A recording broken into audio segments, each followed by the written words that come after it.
જય શ્રી કૃષ્ણ, જય માતાજી. જેવી જ વિમલાજીના ફોનની ઘંટી વાગી, ઘરના બધા લોકો વિમલાજીની આસપાસ ભેગા થઈ ગયા. બધાના ચહેરા પર ચમક હતી.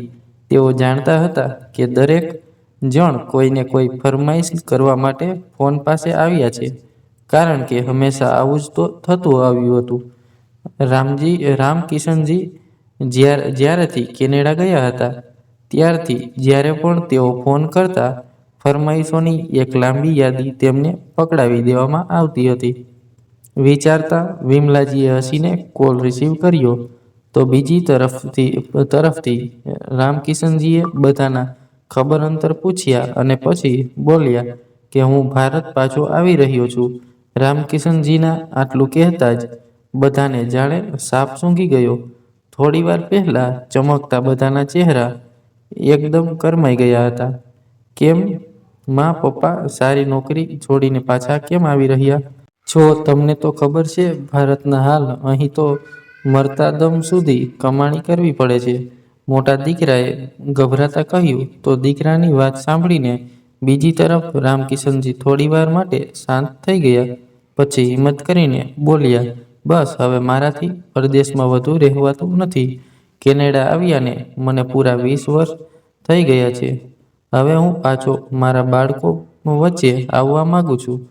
તમે લોકો પણ મને ખૂબ પ્રેમ કરતા હશો.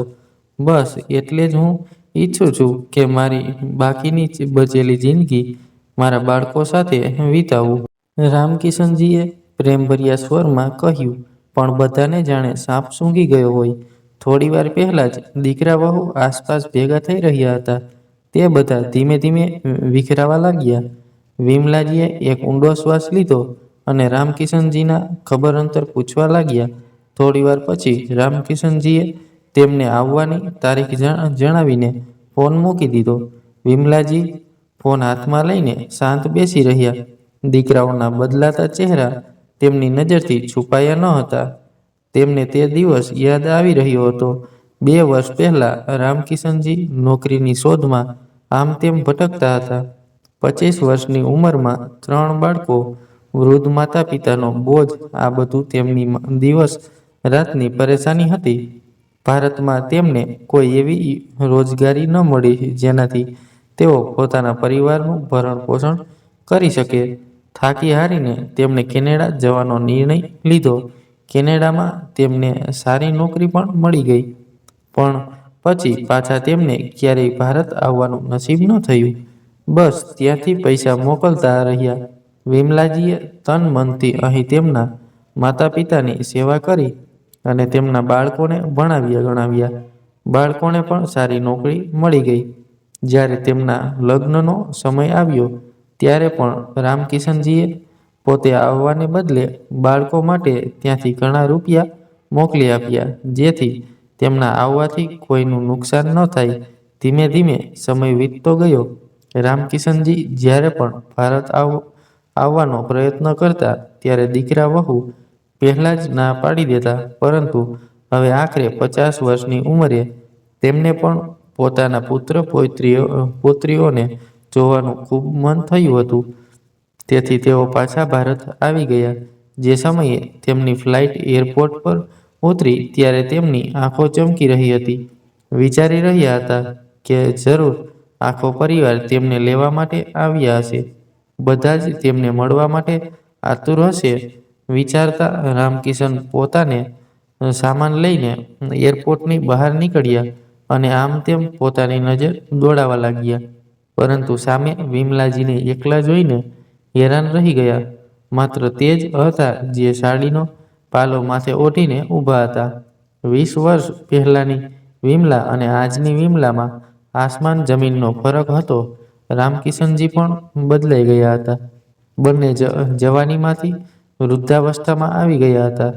કેમ છો તમે? વિમલાજીએ પગે લાગીને ધીમેથી કહ્યું. તો રામકિશનજી બોલ્યા, હું ઠીક છું, પરંતુ બીજા લોકો કેમ નથી આવ્યા? સંજય, મુકેશ અને અનિલ, તે બધા તો મને મળવા માટે બેચેન હશે. રામકિશનજીએ જોશભર્યા સ્વરમાં કહ્યું. તો વિમલાજી શાંત થઈ ગયા. પછી ધીમેથી બોલ્યા, ત્રણેય આજે નોકરીમાંથી રજા નથી લઈ શક્યા. કોઈ જરૂરી કામ હતું. બાળકો સ્કૂલે ગયા છે અને મેં કહ્યું કે સૌથી પહેલા હું જ તમને જોઈશ એટલે જાણી જોઈને હું એકલી આવી હતી. કહેતા વિમલાજીએ રિક્ષા રોકી તો રામકિશનજી હેરાન રહી ગયા. તું ગાડી લઈને કેમ નથી આવી? ઘરમાં 3 ગાડીઓ તો છે. રામકિશનજીએ હેરાનીથી કહ્યું તો વિમલાજી બોલ્યા 3 ગાડીઓ તો છે જી, પરંતુ 3 ગાડીઓ બાળકો પાસે હોય છે અને વળી મને તો ક્યાંય જવાનું પણ નથી હોતું જે હું પોતાની પાસે ગાડી રાખું. ઘર નજીક જ છે, આપણે હમણાં જ પહોંચી જઈશું. રામકિશનજી શાંત થઈ ગયા. ઘરે પહોંચ્યા તો રામકિશનજીના વિચારની વિરુદ્ધ ઘરમાં તેમના સ્વાગત માટે કોઈ ખાસ તૈયારી કરવામાં આવી ન હતી. ન તો કોઈ ઉત્સાહ દેખાઈ રહ્યો હતો અને ન તો કોઈ રોનક હતી. બધા પોતપોતાના કામ પર ગયા હતા.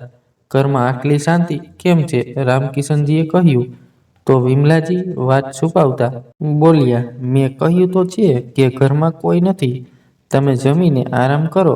રાત સુધીમાં બધા પોતપોતાના કામથી પાછા આવી જશે.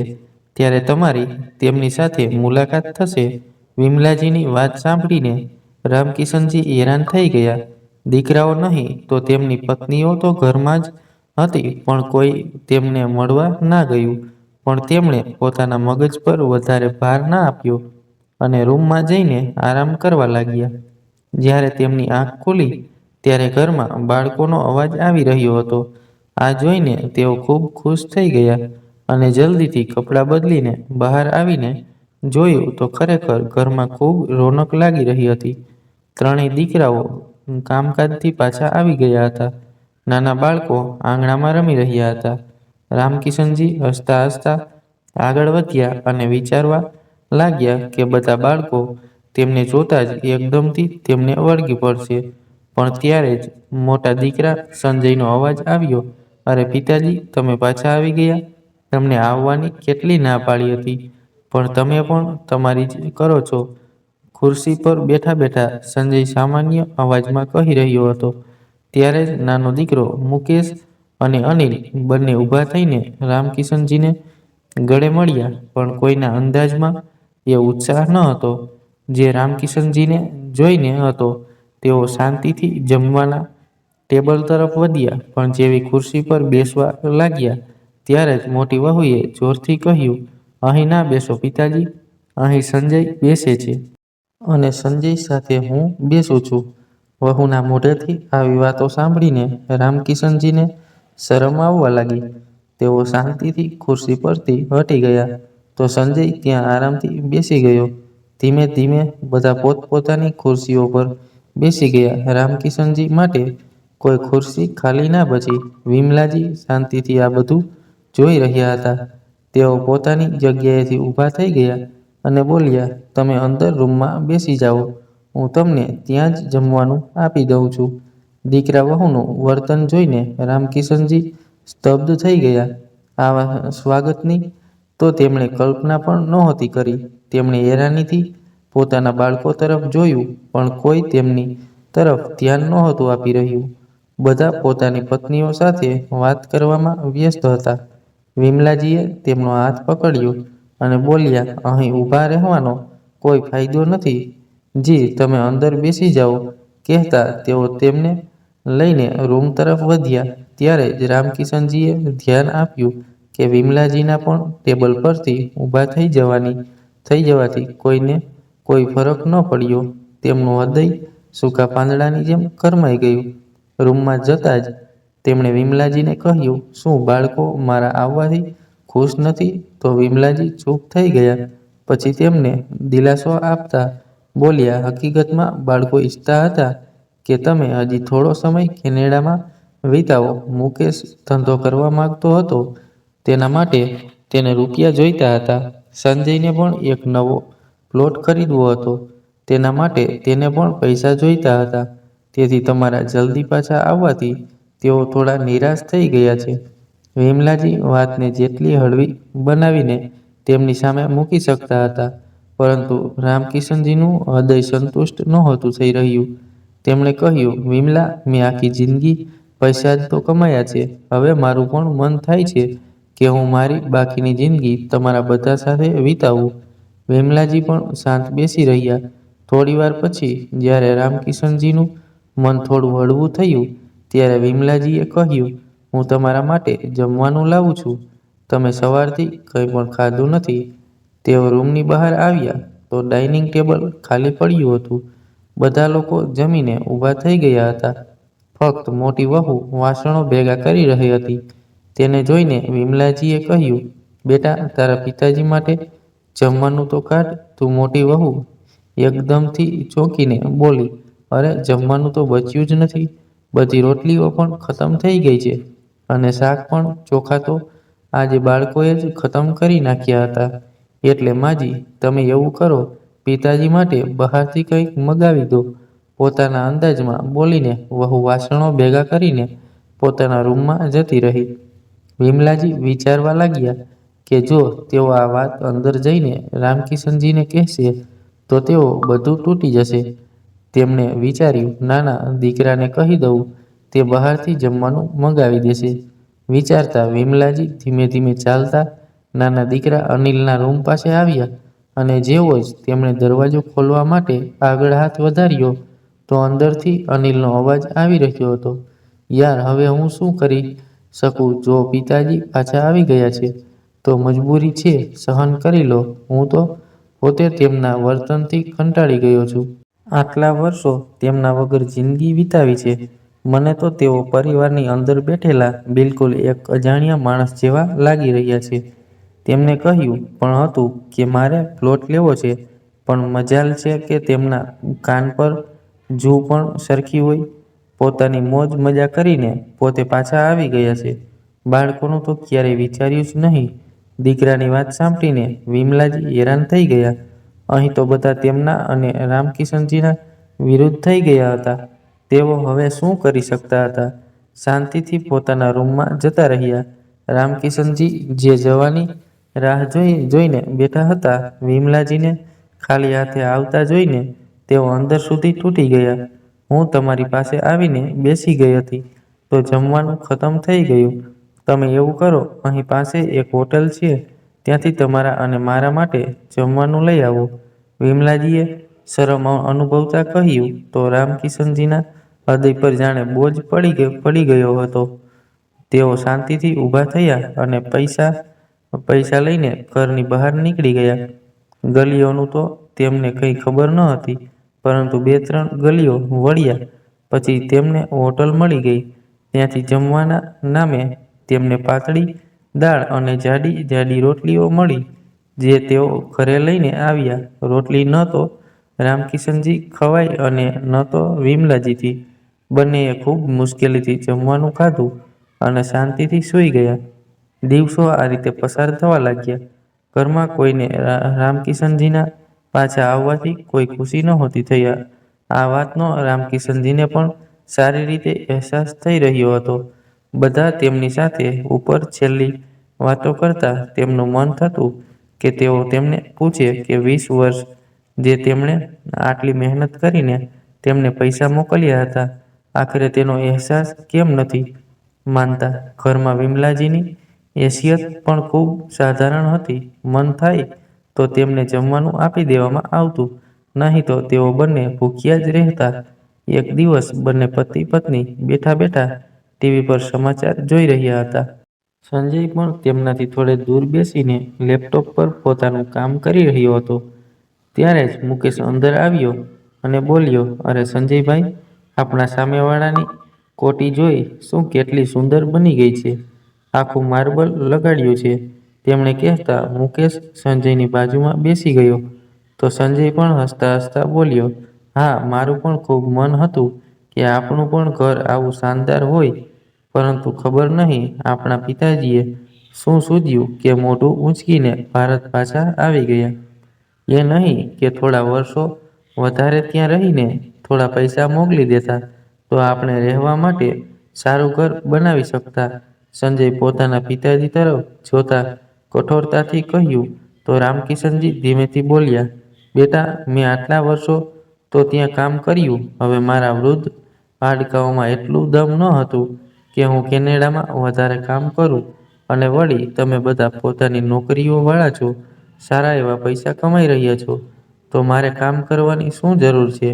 રામકિશનજીનું આટલું કહેવું થયું કે તેમના મોટા દીકરા સંજય ખીજાતા કહ્યું, હવે તમે અમારી કમાણી પર તો નજર ના રાખશો? ભારતમાં મળે છે. શું તમને સારી રીતે ખબર હતી કે હું આટલા સમયથી ધંધો કરવાનું વિચારી રહ્યો હતો? હવે એ પણ નહીં થઈ શકે. અમારે ત્રણેયને અમારા બાળકો સાથે આ ખંડેર જેવા ઘરમાં આખી જિંદગી રહેવું પડશે. પરંતુ તમે તો ખુશ થઈ જાઓ, કારણ કે હવે તમે અહીં આરામથી આ ખાટલું તોડવા રહેશો. ગુસ્સામાં કહેતા સંજય પોતાના રૂમમાં જતો રહ્યો. મુકેશ પણ ખરાબ મોઢું બનાવતો અંદર જતો રહ્યો. એમને અંદાજ ન હતો કે બાળકો તેમનાથી આટલી નફરત કરવા લાગ્યા છે. તેમની આંખોમાંથી આંસુ વહેવા લાગ્યા. કાંપતા હાથે તેમણે પોતાના ખિસ્સામાંથી ફોન કાઢ્યો અને પોતાના એ અંગ્રેજ બોસને ફોન જોડ્યો, જેમની પાસે તેઓ છેલ્લા 20 વર્ષથી કામ કરતા આવ્યા હતા. તેમને યાદ હતું કે એ અંગ્રેજે ભારત આવવાની કેટલી ના પાડી હતી. તેમણે દબાયેલા શબ્દોમાં એ પણ કહ્યું હતું કે જ્યારે બાળકોને બાપની કમાણીથી પ્રેમ થઈ જાય તો તેમને બાપ કોઈ કામનો નથી લાગતો. પરંતુ એ સમયે રામકિશનજીએ તેમની એક પણ વાત ન સાંભળી. પરંતુ આજે પોતાના બાળકોનું વર્તન જોઈને તેઓ પોતે શરમ અનુભવી રહ્યા હતા. તેમણે પોતાના બોસને વિનંતી કરી કે તેઓ ફરીથી કેનેડા જઈને તેમની પાસે કામ કરવા માંગે છે. આ સાંભળતા જ અંગ્રેજ જોરથી હસતા બોલ્યા, કેમ, શું થયું? શું બાળકોએ 2 ટાઈમની રોટલી આપવાની પણ ના પાડી દીધી છે? રામકિશનજી શાંત થઈ ગયા. તેઓ સારા માણસ હતા અને રામકિશનજી સાથે તેમની 20 વર્ષથી સારી મિત્રતા પણ હતી. એટલે તેમણે રામકિશનજીની વાત માનીને આ ઉંમરે પણ તેમને પોતાની પાસે નોકરી પર રાખવા તૈયાર થઈ ગયા. ફોન બંધ કરીને રામકિશનજી શાંતિથી ઊભા થયા અને અંદર જઈને પોતાની બેગ પેક કરવા લાગ્યા. ક્યાં જઈ રહ્યા છો તમે? તેમણે બેગ પેક કરતા જોઈને વિમલાજીએ ટોકતા કહ્યું. તો રામકિશનજીએ તેમને બધી વાતો સમજાવી દીધી કે તેઓ ફ્લાઇટ બુક કરાવી ચૂક્યા છે. સાંજે તેઓ ફરીથી કેનેડા જતા રહેશે. તેમણે કહ્યું તો વિમલાજી માથું નમાવીને રહી ગયા. કેટલા સમય પછી તો તેઓ પાછા આવ્યા હતા અને હવે ફરીથી જઈ રહ્યા છે. પરંતુ તેઓ પણ કંઈ કરી શકતા ન હતા. સાંજ થઈ તો બધા લોકો ઘરમાં ભેગા થયા હતા. ત્યારે જ રામકિશનજી અંદરથી પોતાની સૂટકેસ લઈને બહાર નીકળ્યા તો બધાએ ચોંકીને તેમની તરફ જોયું. ચાલું છું બાળકો, હું ફરીથી કેનેડા જઈ રહ્યો છું. મને અંદાજ થઈ ગયો છે કે આ ઘરમાં મારી કોઈ જગ્યા નથી.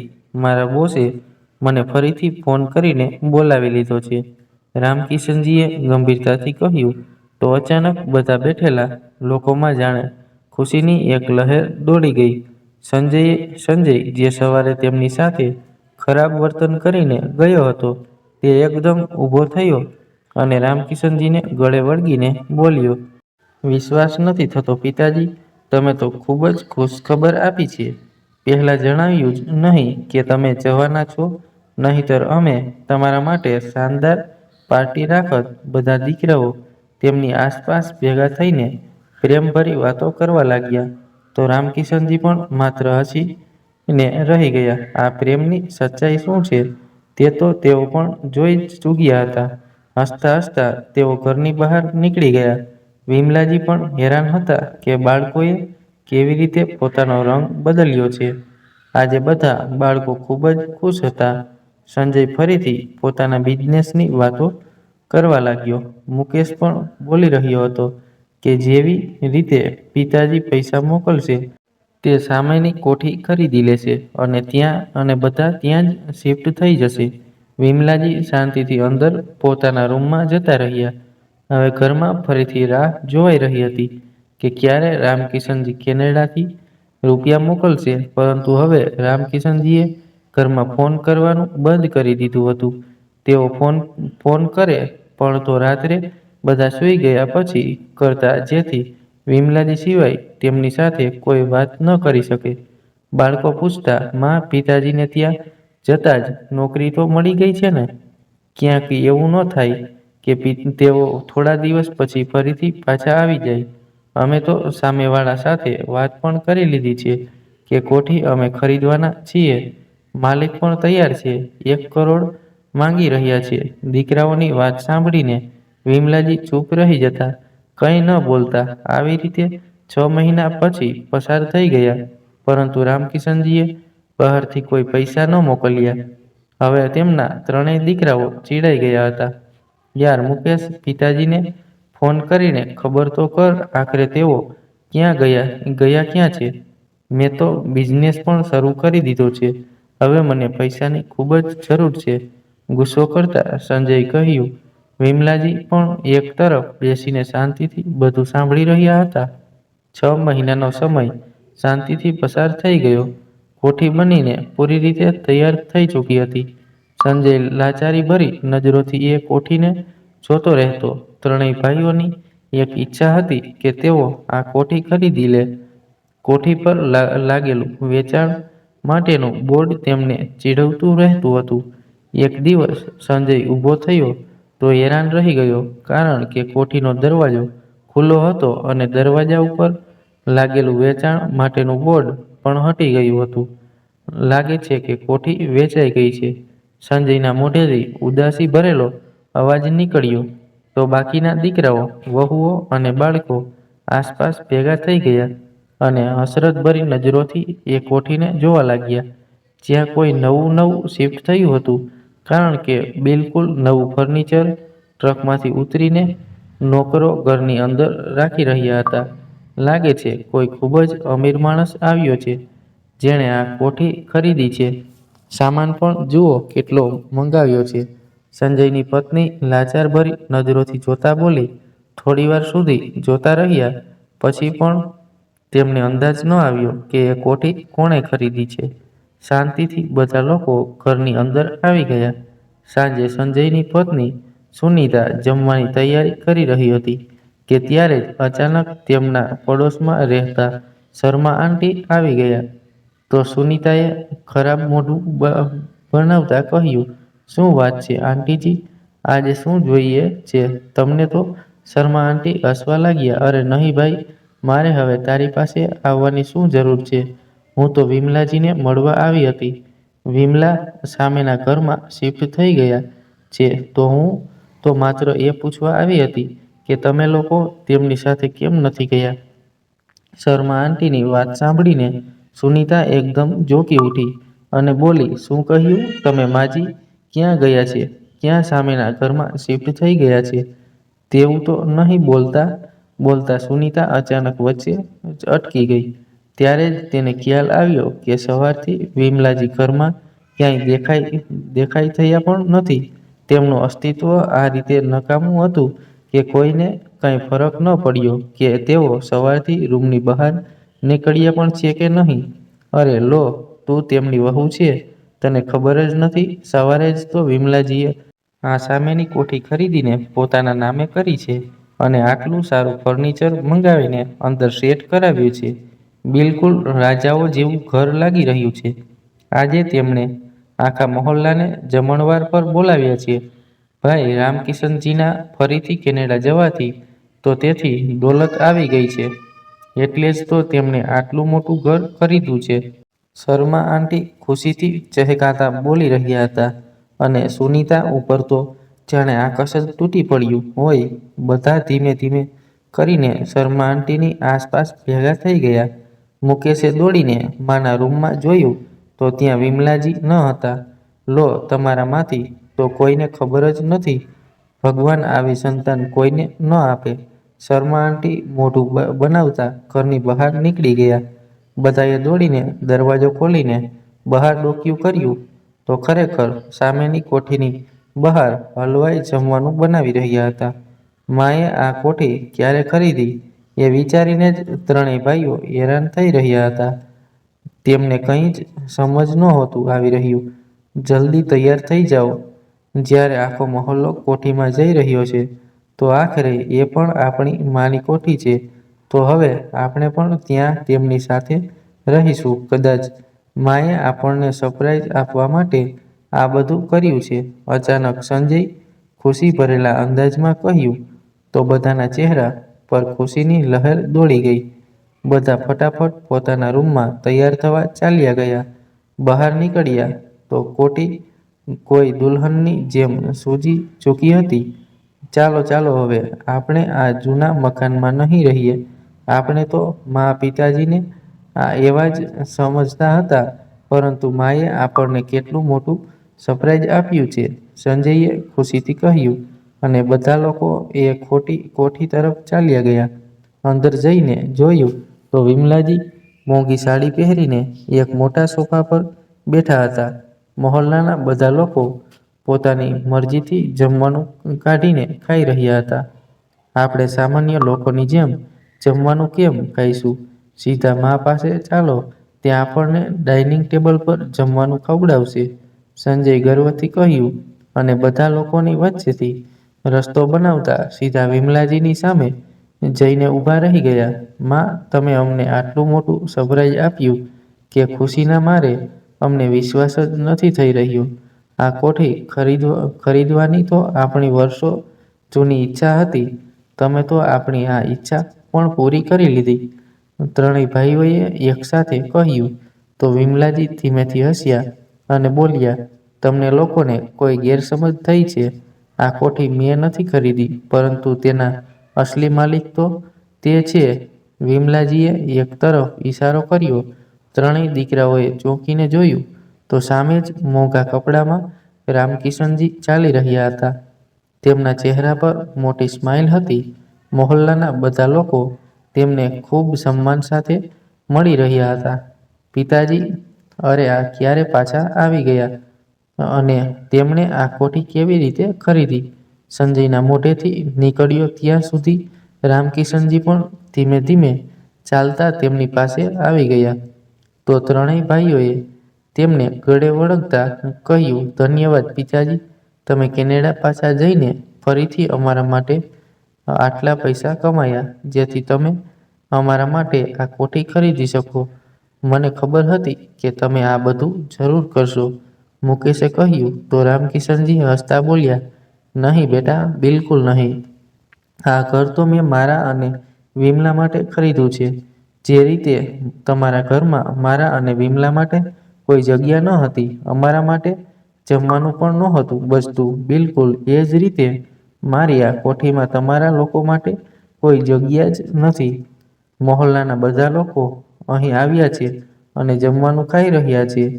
તમે લોકો પણ તેમની સાથે જમીને પાછા તમારા ઘરે ચાલ્યા જાઓ. હવે અહીં તમારે વધુ રોકાવાની કોઈ જરૂર નથી. આ સાંભળતા જ ત્રણેય ભાઈઓ પર જાણે આકાશ તૂટી પડ્યું હોય.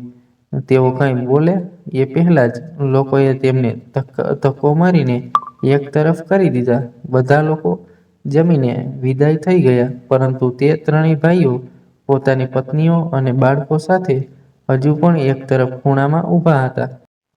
ત્યારે નોકરોએ આવીને તેમને પાછળ હટાવતા કહ્યું, જો તમારે લોકોને જમવું હોય તો સામે જમવાનું રાખ્યું છે, ખાઈ લો, નહીં તો માલકીન અને સાહેબના સૂવાનો સમય થઈ ગયો છે. ઘર બંધ કરવાનું છે. નોકરોની વાત સાંભળીને ત્રણેય ભાઈઓ મોઢું લટકાવીને ઘરે પાછા આવી ગયા.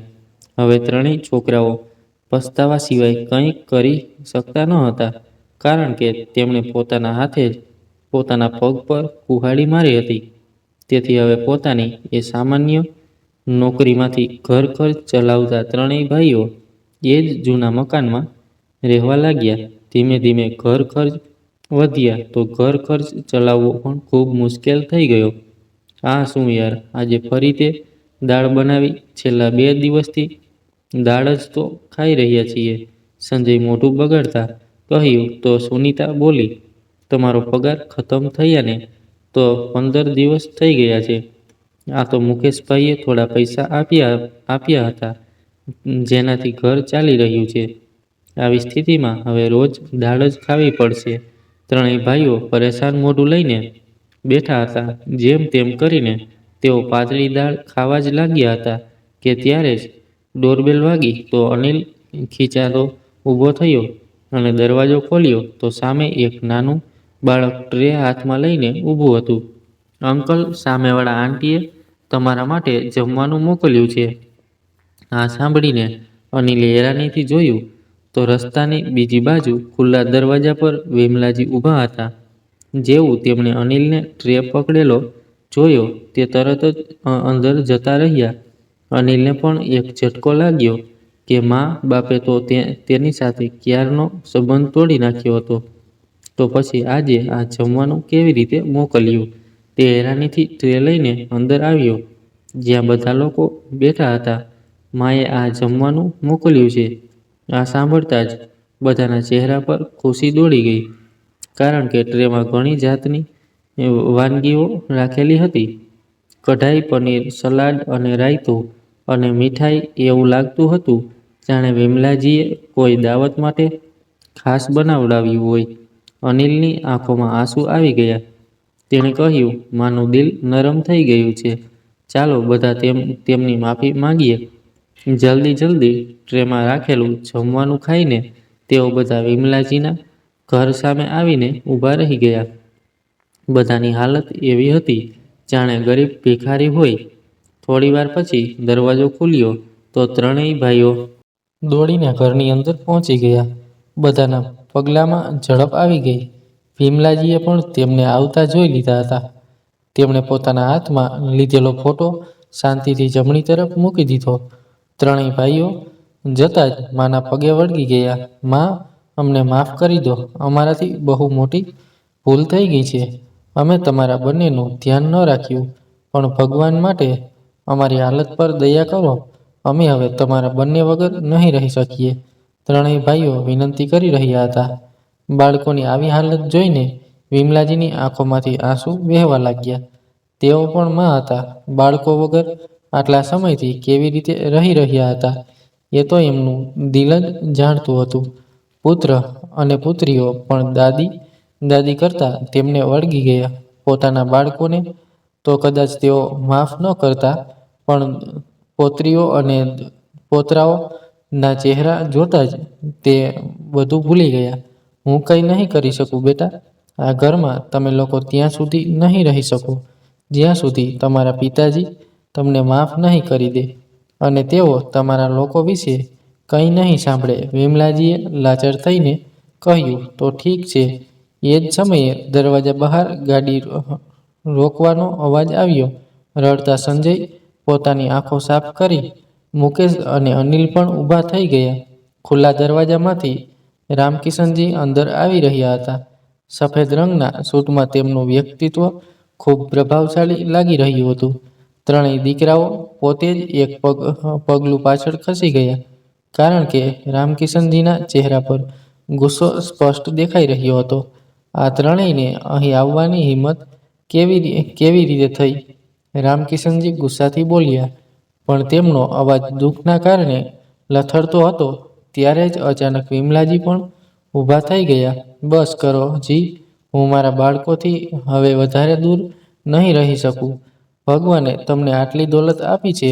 જો તમે કેનેડા થોડો સમય મુશ્કેલીમાં વિતાવ્યો તો આજે તેનું ફળ મળી ચૂક્યું છે. હવે તમારા બાળકો પર દયા કરો. તેમના ઘરમાં ખાવા માટે પણ કંઈ નથી હોતું. આ બધાની હાલત જુઓ. સમય પહેલા વૃદ્ધ દેખાવા લાગ્યા છે. મારા બાળકો, હવે મારા ઘરના દરવાજા મારા બાળકો માટે બંધ ન કરો. કહેતા વિમલાજીનું ગળું ભરાઈ આવ્યું. રામકિશનજી જાણે શાંત થઈ ગયા. ત્યારે જ સંજય ઈશારો કર્યો અને ત્રણેય ભાઈઓ દોડીને પોતાના પગમાં પડી ગયા. પિતાજી, અમે ત્યાં સુધી તમારા પગ નહીં છોડીએ જ્યાં સુધી તમે અમને માફ નહીં કરી દો, મુકેશે વિનંતી કરતા કહ્યું. રામકિશનજી થોડી પળો સુધી પોતાની જાત પર કાબુ મેળવવાનો પ્રયત્ન કરતા રહ્યા, પરંતુ એ હકીકત હતી કે એક પિતાને પણ પોતાના બાળકો પ્રત્યે એટલો જ પ્રેમ હોય છે જેટલો એક માતાને. તેમણે કાંપતા હાથે પોતાના ત્રણેય દીકરાઓને ઉઠાવ્યા અને પોતાના ગળે લગાવી લીધા. આ જોઈને ત્રણેય ભાઈઓના ચહેરા ખુશીથી ખીલી ઉઠ્યા. જાઓ, તમારો સામાન ઉપાડી લાવો. હવે તમારે લોકોને ગરીબીમાં જીવવાની કોઈ જરૂર નથી. રામકિશનજીનો અવાજ સાંભળીને એવું લાગ્યું જાણે તેમણે કોઈ મૃત શરીરમાં જીવ રેડી દીધો હોય. ત્રણેય ભાઈઓ આગામી અડધા કલાકમાં જ પોતાના ઘરેથી તમામ જરૂરી સામાન ઉપાડી લાવ્યા. વિમલાજીના ઘરનું વાતાવરણ તો ચોંકાવનારું હતું. રામકિશનજીએ ત્રણેય દીકરાઓને નોકરીઓ છોડવાનું કહ્યું ન હતું, પરંતુ તેઓ તો જાણે તૈયાર જ બેઠા હતા.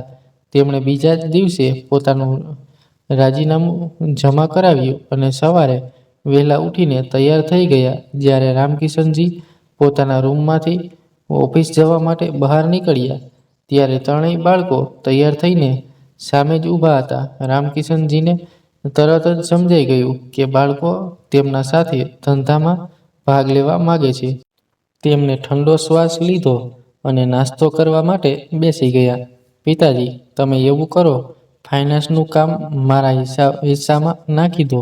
મને તો ફાઇનાન્સના કામો જોવાનો મોટો અનુભવ છે, સંજય હસતા કહ્યું. તો રામકિશનજી પણ હસી પડ્યા. ઠીક છે, હું પણ હવે વૃદ્ધ થઈ ગયો છું, બધી જવાબદારી એકલો ઉપાડી શકતો નથી.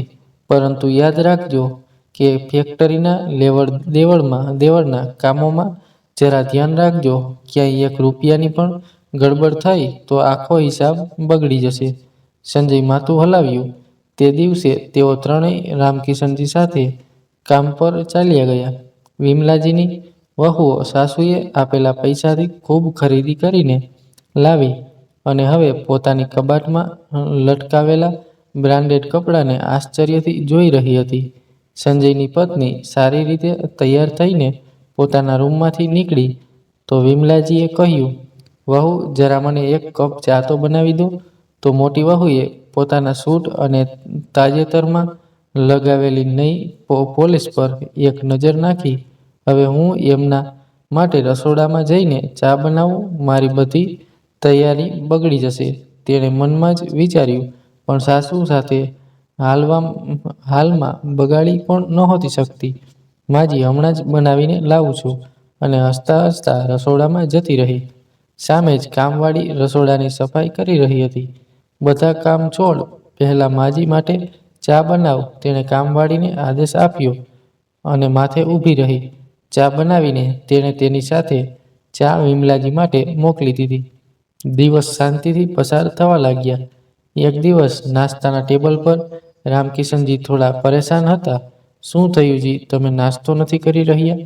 વિમલાજીએ પૂછ્યું. તો રામકિશનજી ચૂપ થતા બોલ્યા, ખબર નહીં વિમલા, કંઈ સમજાતું નથી. ખાતામાં સતત ગરબડ થઈ રહી છે. મોટા અમાઉન્ટ ખબર નહીં ક્યાં જતા રહે છે. લેવડ દેવડના કામમાં પહેલાં તો ક્યારેય આવી તકલીફ નહોતી થઈ જેવી હવે થઈ રહી છે. વિમલાજી ચૂપ થઈ ગયા. થોડીવાર પછી તેઓ ઓફિસ ચાલ્યા ગયા. પરંતુ થોડી જ વાર પછી ઓફિસથી ફોન આવ્યો, જેને બધાને હચમચાવી નાખ્યા. રામકિશનજીને હાર્ટ એટેક આવ્યો છે. તેમનો એક મોટો ઓર્ડર કેન્સલ થયો હતો, જેના કારણે તેમને ખૂબ આઘાત લાગ્યો. વિમલાજીના હાથમાંથી મોબાઈલ છૂટીને નીચે પડી ગયો. સંજય, તેમને ચેસો પાડીને અવાજ કર્યો. સંજય અંદર રૂમમાં પોતાની પત્નીના હાથમાં સોનાની બંગડીઓ પહેરાવી રહ્યો હતો. શું થયું માં? તેણે રૂમની અંદરથી જ અવાજ કર્યો, પરંતુ વિમલાજી તો ધ્રુસકે ને ધ્રુસકે રડી રહ્યા હતા. નોકર દોડીને સંજય પાસે આવી. ઓફિસથી ફોન આવ્યો હતો, તમારા પિતાજીને હાર્ટ એટેક આવ્યો છે. સમાચાર એવા હતા કે સંજય થોડો ગભરાઈ ગયો. તે ઝડપથી બહાર નીકળી આવ્યો, પણ પાછળ તેની પત્ની સુનીતાએ ઝડપથી સંજયને આપેલી નોટોની જાડી થપ્પીઓ કબાટમાં છુપાવી દીધી. બંને નાના દીકરાઓ પણ ઉઠીને બહાર આવી ગયા. અરે માં, તમે રડવાનું બંધ કરો, અમે હમણાં જઈ રહ્યા છીએ ને જોઈએ છીએ પિતાજીને શું થયું છે, મુકેશે ખીજવાઈને કહ્યું. વિમલાજી એકદમ ચૂપ થઈ ગયા. ત્યારે મોટી વહુ બહાર નીકળી આવી અને મોઢું બગાડતા બોલી, હજુ પિતાજી મર્યા નથી જે તમે આ રીતે આંસુ પાડી રહ્યા છો? વહુના મોઢેથી આવી વાતો સાંભળીને વિમલાજી હેરાન થઈ ગયા. રામકિશનજી હજુ માત્ર હોસ્પિટલ પહોંચ્યા હતા કે ઘરના લોકોના તેવર ફરીથી બદલાવા લાગ્યા. વિમલાજી શાંત બેસી રહ્યા. રાતનો અંધકાર ફેલાયો તો ગાડી રોકાવાનો અવાજ આવ્યો. તો વિમલાજી દોડીને બહાર આવ્યા. ત્રણેય ભાઈઓ પાછા આવી ગયા હતા અને ખુશી ખુશી એકબીજા સાથે વાતો કરી રહ્યા હતા. શું થયું બેટા, તમારા પિતાજી ઠીક તો છે ને? વિમલાજીએ ચિંતાતુર સ્વરે પૂછ્યું. અરે નહીં માં, હોસ્પિટલમાં આટલો સમય ક્યાં રહેવાય? પિતાજીની તબિયતને સુધારવામાં ઘણો સમય લાગશે. તમે ચિંતા ન કરો, અંદર જઈને સૂઈ જાઓ. હું હોસ્પિટલના એક છોકરાને પૈસા આપીને આવ્યો છું. જો કોઈ કામ હશે તો તે મને બોલાવી લેશે. મને તો હવે ત્યાંની પથારીઓ પર ઊંઘ જ નથી આવતી, કહેતા સંજય અંદર જતો રહ્યો. નાના દીકરાઓ પણ પોતપોતાના રૂમમાં જ જતા રહ્યા. થોડી જ વાર પછી બહાર નીકળ્યો તો તેની પત્ની પણ તેની સાથે હતી. બંને ખૂબ તૈયાર થયા હતા. ક્યાં જઈ રહ્યો છો બેટા? તમારા પિતાજીને જોવા જઈ રહ્યા છો? તો મને પણ સાથે લઈ ચાલો, વિમલાજીએ ચિંતાતુર થઈને કહ્યું. તો મુકેશ ખીજવાતા બોલ્યો, માં, દુનિયામાં બીજા પણ કામ છે. હું મારી પત્નીને આઈસ્ક્રીમ ખવડાવવા માટે લઈ જઈ રહ્યો છું. તેની તબિયત સારી નથી. પિતાજીને જોવા તમે સવારે જજો, ખીજવાઈને કહેતા તેઓ બંને બહાર નીકળી ગયા.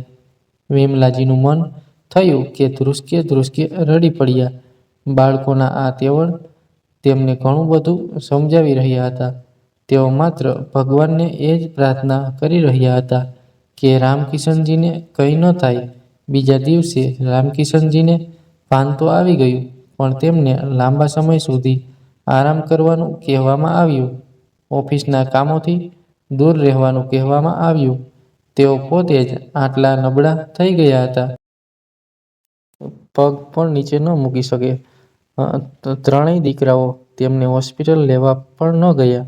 ઓફિસનું કોઈ બહાનું બનાવીને ત્રણેય આવવાની ના પાડી દીધી. તો વિમલાજીએ નોકરોને મોકલીને રામકિશનજીને ઘરે બોલાવ્યા. આખો દિવસ પસાર થઈ ગયો. સાંજ થવા લાગી, પણ રામકિશનજીના રૂમમાં કોઈ તેમના ખબર અંતર પૂછવા માટે ન આવ્યું. બહારથી હાસ્ય મજાક અને શોરનો અવાજ આવી રહ્યો હતો. માત્ર નોકરો જ હતા જે ખાવા પીવાનું અને કોઈ કામ પૂછવા માટે રામકિશનજીના રૂમમાં આવી રહ્યા હતા. આ જોઈને રામકિશનજીની આંખો ભીની થઈ ગઈ. 2 દિવસ આ રીતે પસાર થઈ ગયા. બીજા દિવસે વિમલાજી તેમની પાસે ઊભા થયા તો રામકિશનજી ઈશારાથી પાણી માંગી રહ્યા હતા. તેમણે રૂમના દરવાજા પર ઊભા રહીને અવાજ કર્યો, રામકિશનજી માટે પાણી લાવો. કામવાળી સુધી તેમનો અવાજ પહોંચી ગયો હતો. તે પાણી ભરીને રૂમ તરફ જવા લાગ્યા. ત્યારે જ અંદરથી મોટી વહુ ચીસો પાડતી આવી અને બોલી, શું તું દરેક સમયે પાણી અને જમવાનું રૂમની અંદર પહોંચાડતી રહે છે? તને બીજું કંઈ કામ નથી? શું તને કહ્યું તો હતું કે મારી સહેલીઓ જમવા આવી રહી છે? પહેલાં તેમના માટે જમવાની વ્યવસ્થા કર. ડોશીને પાણી પીવું હશે તો જાતે આવીને પી લેશે. મોટી વહુના ટોકવા પર નોકરાણી શરમ અનુભવીને પાછી રસોડા તરફ વળી ગઈ. ઘરની બધી જવાબદારી મોટી વહુના હાથમાં હતી.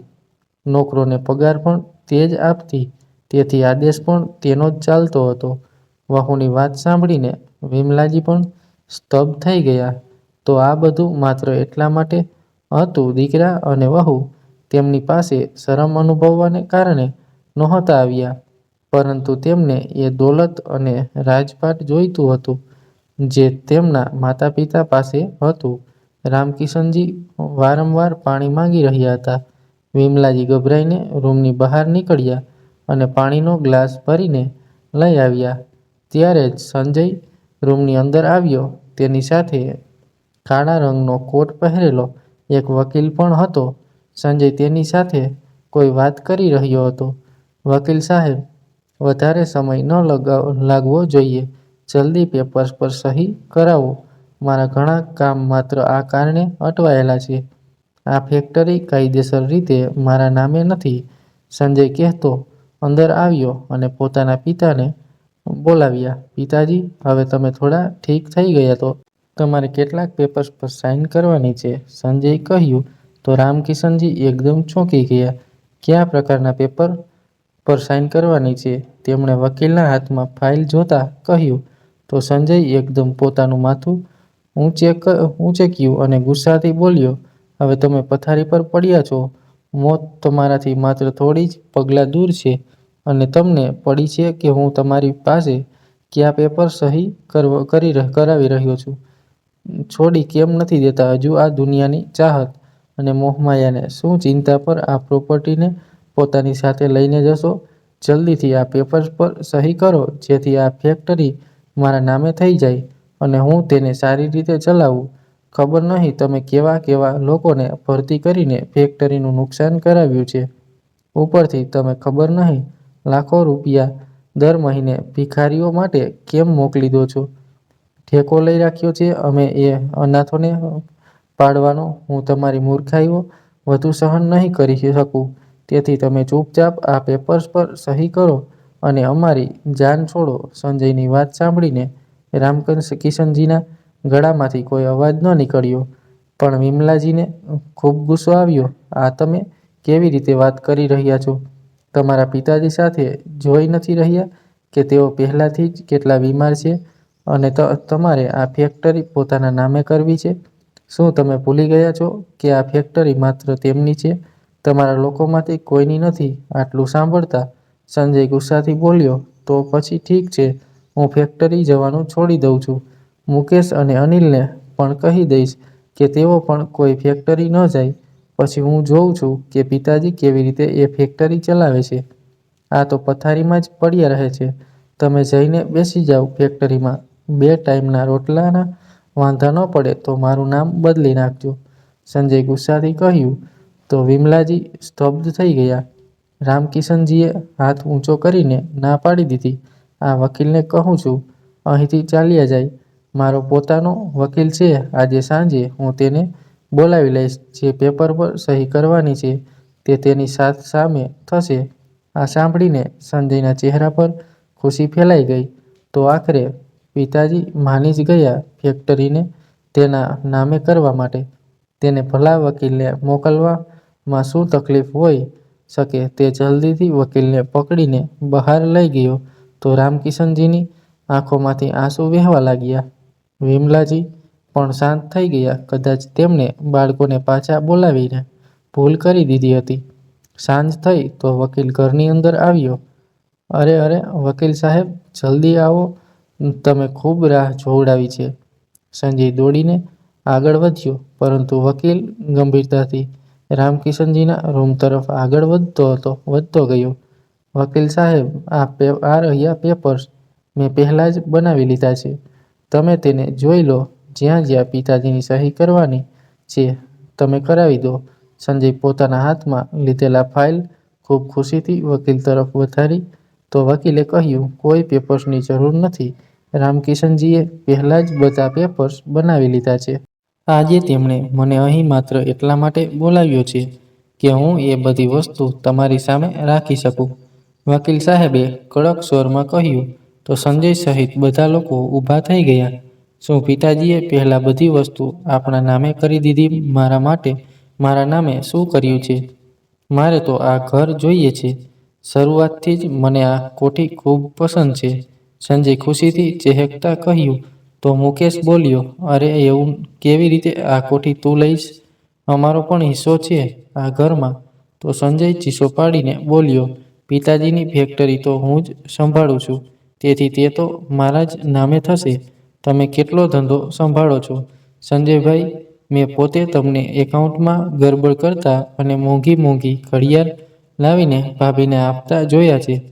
એટલે જ તો મેં તમે DLFમાં પોતાનો એક ફ્લેટ પણ લઈ લીધો છે.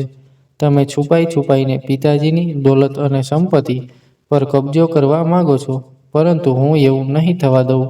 પિતાજીની ફેક્ટરી તો મારા નામે જ થશે. નાના દીકરા અનિલે ખીજાઈને કહ્યું. રામકિશનજી શાંતિથી આ બધું જોઈ રહ્યા હતા.